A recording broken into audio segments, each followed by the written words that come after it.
Man, I think we had a little bit of too many turnovers. They definitely slowed the pace down, and at the end of the day, we got to play what works for us. We got to keep our pace high. We got to play our defensive schemes, take care of business on the defensive end, get boards, and run. That's what we're good at. We have great people who are awesome in the open court, and so I just think we lacked pace tonight, honestly. Kaylee, can you take me through that second quarter play with Stokes that made you upset, and then you hopped into the back? That hurts. Like, the ref can't miss that, and then I have to play with a contusion in my leg the rest of the game. Like, it's ridiculous. As halftime approached, you could feel the tension crackling through the tunnel like static electricity. One of the most intense quarters in Indiana Fever history has just concluded. However, things were not quite as coordinated in the dressing room. With her jaw tight and her eyes like daggers, Caitlin Clark charged toward the bench. With her clipboard in hand, Coach Stephanie White trailed closely behind and attempted to provide instructions above the din of the crowd. Then it took place. The enthusiasm was evident even if the cameras were unable to capture the words. Clearly irritated, Clark whirled around in mid-step and confronted Fairly squarely. Even the assistant coaches froze in place as she shook her head, gestured to the court, and snapped something. It was not dramatic. It was genuine. This was not a showy collapse by a diva. This was a top-tier rival who demanded leadership, independence, and transparency. You can immediately see that Clark is not someone who sugarcoats things if you follow her career. From the crowded college venues in Iowa to the record-breaking WNBA audiences, she plays with the zeal of someone attempting to change the rules in real time, and she is outspoken and straightforward. This was different, however, at this particular time. It was more significant than a single poor quarter or a skipped rotation. It concerned the Fever's future and if the brand would allow Caitlin Clark to be herself. To be honest, Clark did not join the WNBA to be a supporting cast member. She did not light up college basketball for 4 years just to be ignored or instructed to slow down so someone else could dribble the time down. Fans are paying to see her because of her style, which includes rapid threes, no-look passes, and speedy breaks that begin with a rebound. However, she has been treading carefully ever since arriving in Indiana. On the one hand, you have the traditional way of thinking, low-scoring slugfests, grinded-out possessions, and constructed setups designed to help veterans who have been in the league for 10 years. If you appreciate this content, consider giving this video a like and subscribing to the channel. Believe it or not, more than 83% of viewers haven't subscribed yet. It's free and only takes a second, but it means the world to us. So, did you subscribe already? Great. Thank you so much for your support. Now, back to the video. And I had some good looks that didn't go down, and then, I shot some tougher looks too, but, I thought I finally kind of played with a little bit more pace and a little bit more burst, especially down the stretch in the fourth, but hopefully I don't have to keep playing 25 minutes. Coach White is at ease in the situation. She is not interested in 35 FT branding shots or ostentatious transitional crossings. She is here to maintain control, discipline, and run plays through the veterans. Conversely, up-tempo, chaos, speed, space offense, and creative freedom are all part of Clark's vision for the game. She is revolutionary rather than careless, and she was screaming enough with her snap at halftime. One might say that it has been developing for some weeks. The miscuts, the delayed rotations, the plays in which Kelsey Mitchell dribbled into a contested mid-range shot as Clark was completely frozen out. Clark's annoyance went beyond his feelings. It was tactical. The system is holding her back like sandbags on a rocket ship as she reads the floor 3 steps ahead. Everything had changed at the beginning of the third quarter. With a completely new attitude and fury in her eyes, Clark emerged. It was as if she were flipping a switch. She made 3 deep threes in less than 5 minutes, transitioning from playmaker to assassin. Coach White remained mute as the audience went nuclear and sat on the bench. It was obvious the team has improved since Clark took command. The ball started to move. All of a sudden, colleagues were purposefully screening and cutting more forcefully, opening up. At last, Natasha Howard, who had been stiff-arming the offense, began to flow with Clark's pace. Perhaps sensing the change, Kelsey Mitchell offered Clark a transition assist instead of pushing shots. As a consequence, the squad seemed to be a postseason contender rather than a mid-tier jumble after a 30-point quarter. Naturally, the press conference after the game was a maze. Coach White provided a typical response. "We changed things." Without acknowledging what had obviously happened on national television, The team said, "Well, it was a terrific second-half effort." No mention of the altercation. She did not dance around it. However, Clark with calm gaze, she added, "We are trying to create something here, and sometimes it means having difficult talks because we want to prevail. My goal is to prevail." Interpretation. I am not here to be polite. I am here to take the lead. And you know what? She is not incorrect. The Fever must give her the keys and move aside if they want to prevail. She is more than simply their top scorer. She is their finest communicator, floor general, passer, and ultimately their best opportunity to develop a contemporary identity. The WNBA is changing. Speed, space, and star power are taking the place of the traditional techniques. Clark is everything and more. That change will not be simple, however. Veterans who believe they have paid more dues are still present in that locker room. There are still coaches who think that safety comes from organization. There are still many in the media who believe Clark's self-assurance is conceit. Here's the thing, however. Dynasties are not built on indecision. Vision, bravery, and allowing your finest players to mold the culture are the foundation upon which you develop them. And what is at stake here is culture. Play calls and stat lines are not the only things involved. The question is whether the Indiana Fever are prepared to become the club that rides with Caitlin Clark into the future, or whether they want to remain a team mired in mediocrity, a combination of old-fashioned tactics and experienced egos. The fans have decided what they want. The arena calls out her name. The merchandise is flying off the shelves. Every time the ball is in her hands, ESPN switches to her responses. She is a revolution, not simply a novice. Every revolution begins with a moment similar to the halftime explosion when the star finally expresses what everyone has been thinking aloud: "It is enough. I will run it." What transpired at halftime was only a spark. However, a far larger issue is now gaining traction. There is a simmering issue in Indiana and around the league. To be clear, Caitlin Clark was not only speaking for herself when she yelled at her coach. She was speaking on behalf of all athletes who have ever been prevented from reaching their full potential by a system that is too inflexible. For every novice who is expected to follow orders rather than take initiative, and for every star who is instructed to follow orders rather than take the lead, there is more going on here than simply a power battle. Women's basketball is in the early phases of a cultural war between tradition and change. Stephanie White is an example of a generation of coaches that used a one-size-fits-all playbook, discipline, and repetition to build their methods. To be fair, that strategy was successful in the early 2000s. When a league was battling for consistency and exposure, it worked. In the past, minimizing errors seemed to be the way to get trust. But the 2025 WNBA is a different story. Fans demand more than simply effectiveness. They are looking for flair. Stars are what they want.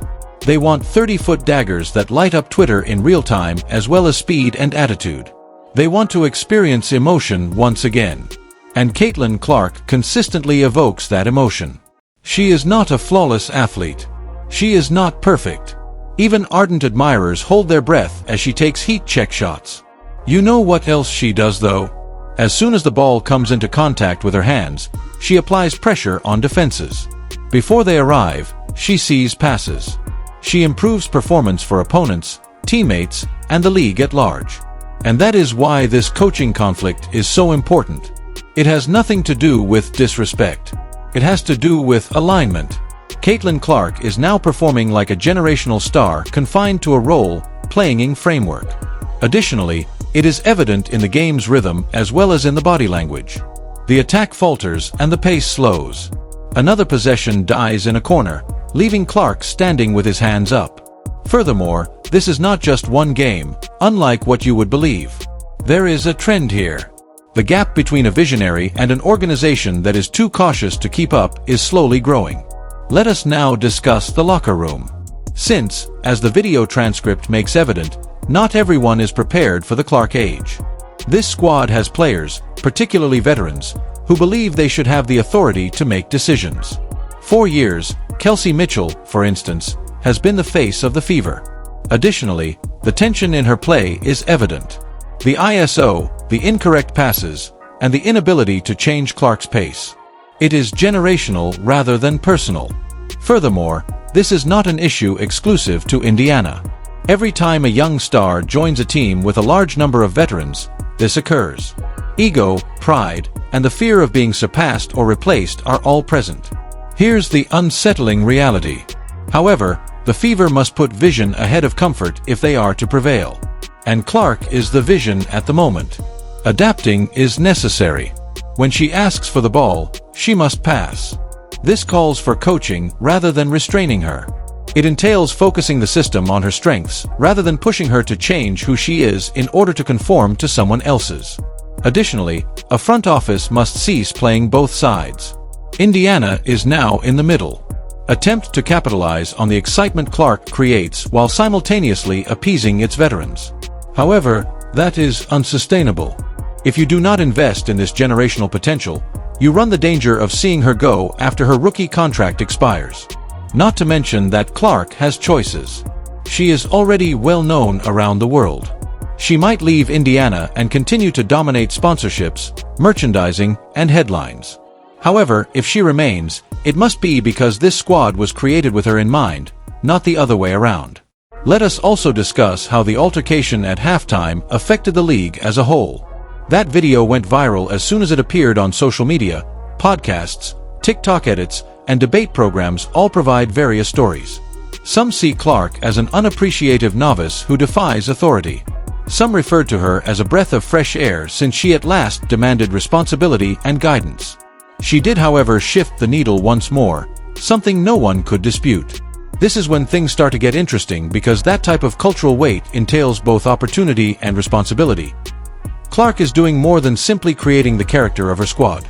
She is changing the discourse around the coaching, coverage, and consumption of women's basketball. She is demonstrating that WNBA stars are capable of having ambitions, disagreements, and ideas, and that it is leadership rather than diva behavior. Consider how we report on NBA players. When Luka Doncic shouts at Jason Kidd, we do not flinch.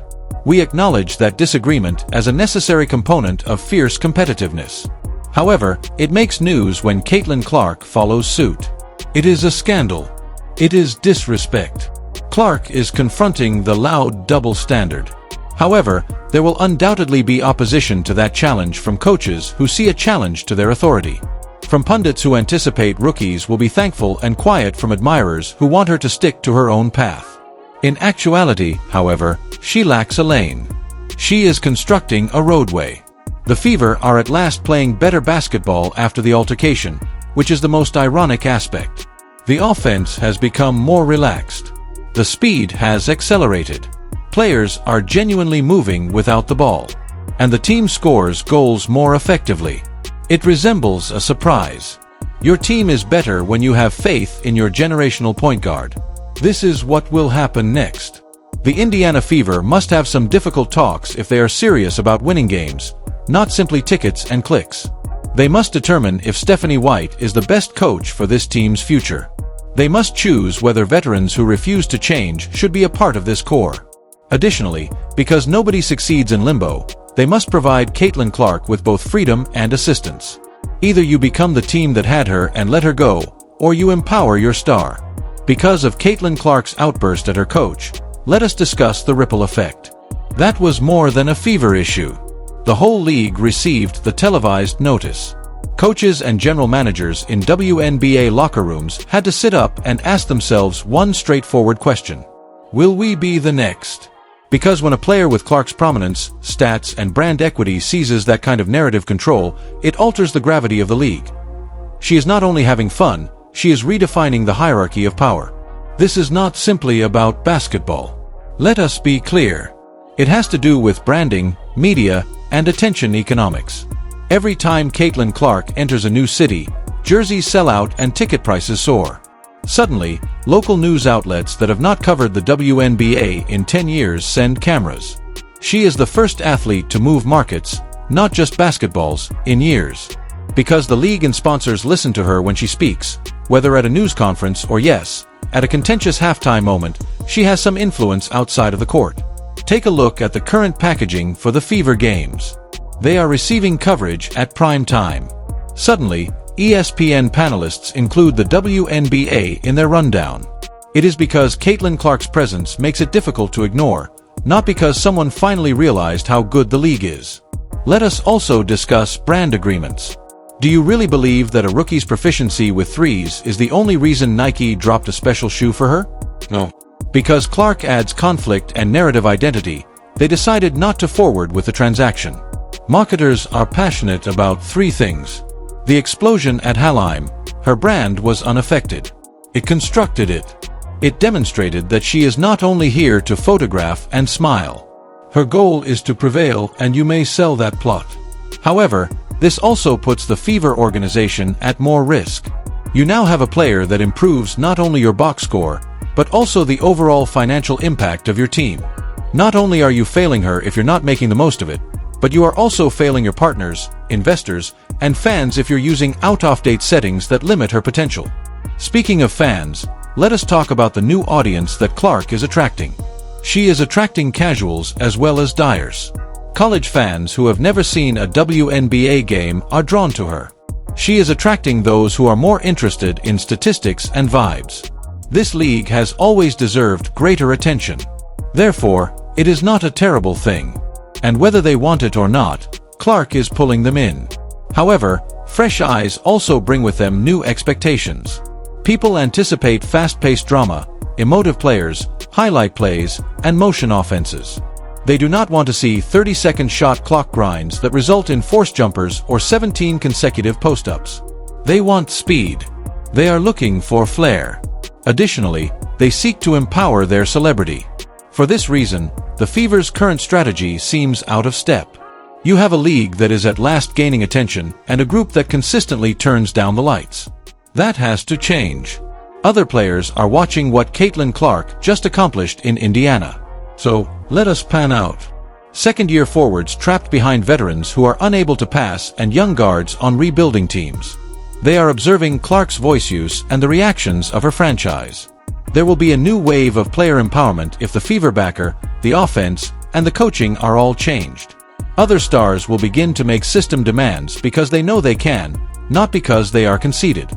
Clark simply shown that it is feasible. However, the Fever will create a risky precedent if they disregard her and bury her skill in poor spacing and antiquated play calling. It would be a huge lost opportunity for the NBA if it told other rookies to keep quiet, remain little, because this is the reality. It is not true that Caitlin Clark is a unicorn. She is the first of many. There is a complete pipeline. There is a wave coming. Guji Watkins, Paige Beckers, and Hannah Hidalgo.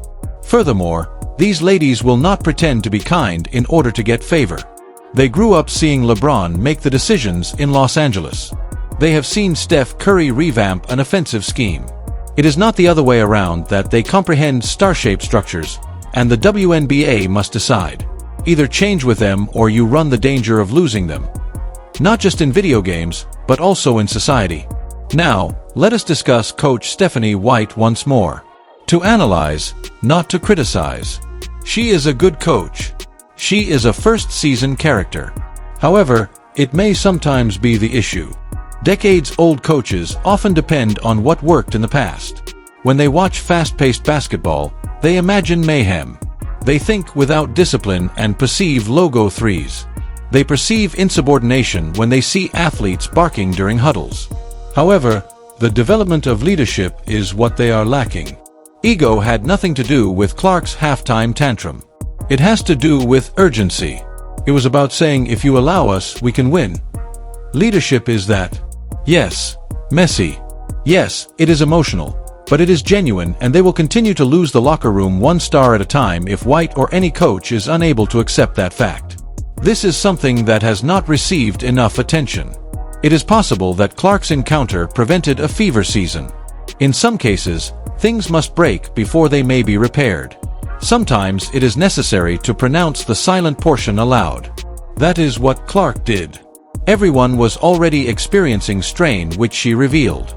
And now that the organization has no more justifications, there is a way forward. They have seen the results of leaning into Clark's style. 99 points are yours.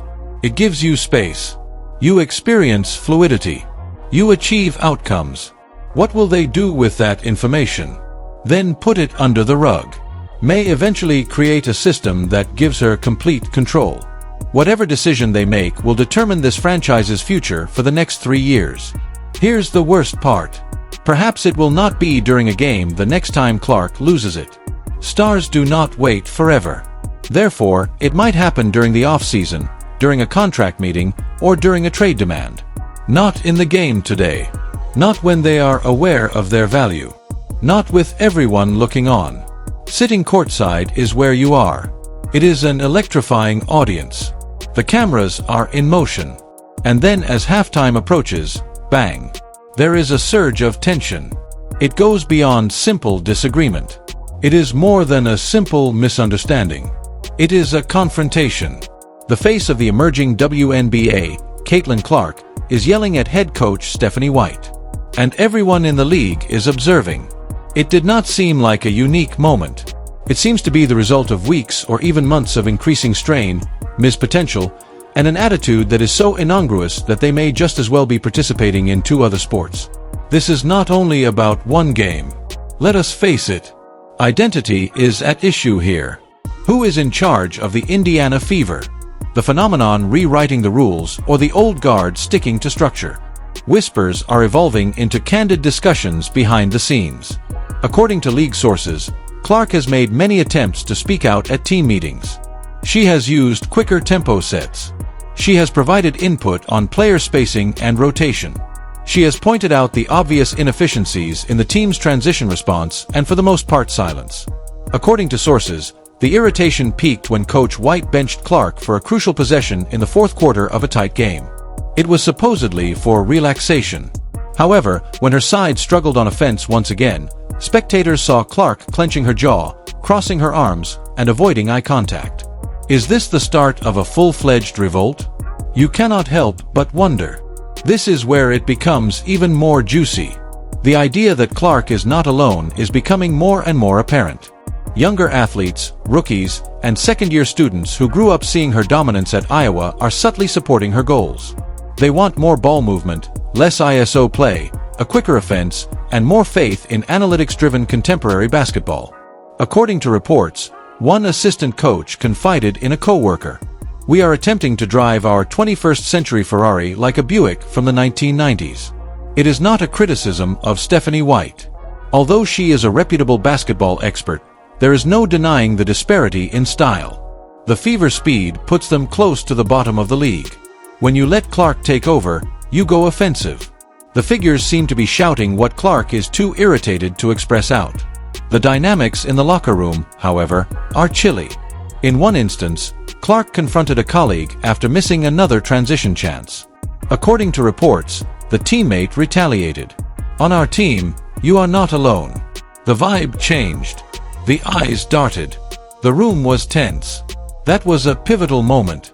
There was a silent division between those who stubbornly held on to their seniority and those who welcomed Clark as a future. A 99-point offensive outburst against the Dallas Wings with silent detractors is what you would expect. However, no. Analysts referred to it as a fluke. Clark's stat inflated. According to others, watch the clip. However, when she sets the pace, it is indisputable. In addition to looking like a playoff club, the Fever seem to be enjoying themselves. With rookies like Victoria Saxton and Lexi Hull, the chemistry has grown. Fast judgments, unrelenting tempo, and off-ball movement. It is the kind of basketball that floods highlight reels and fills stadiums. And it is strategy, not simply bluster. The scenario is exactly the same off the court. Although Clark's camp has maintained its professionalism, nervousness is rising in private. They are not requesting preferential treatment. Common sense is what they are requesting. A generational point guard is the foundation of the system, not because of one. The notion of a coaching change has begun to circulate among some media outlets. Would the front desk really take that into consideration? Would they have the courage? Stephanie White is still receiving support from a Fever in public, but pressure is building behind closed doors. There is an increase in attendance. The merchandise is flying. At last, the squad is receiving national notice. Do they maintain the momentum or allow internal opposition to cause it to stall? Additionally, there is a fan base that is more active, vociferous, and divided than before. loud and devoted, are Clark's supporters. They contend that she is more than simply the Fever's face. She is the league's future. They are not incorrect.